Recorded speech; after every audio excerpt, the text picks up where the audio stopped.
everybody once again.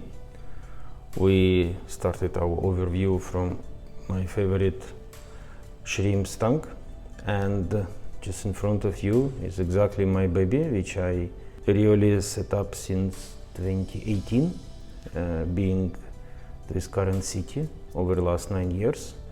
So this is exactly my pride, and this is exactly my love to a certain extent. It is a freshwater aquarium, around 50 gallons, American gallons volume. I think it is around 180 up to 200 liters, depends on my wish to fill up.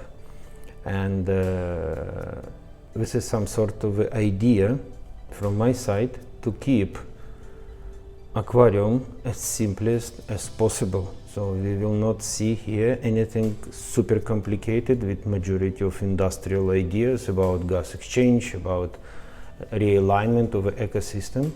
Everything I try to maintain as close as possible to the self-balanced ecosystem for a freshwater aquarium.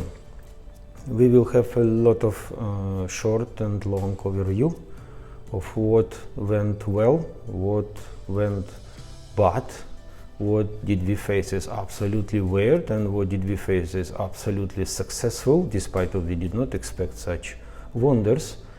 And just welcome. Thanks a lot for your attention. Let's see in future what kind of beauty can be generated at your home, for your soul, and for your super peaceful mindset.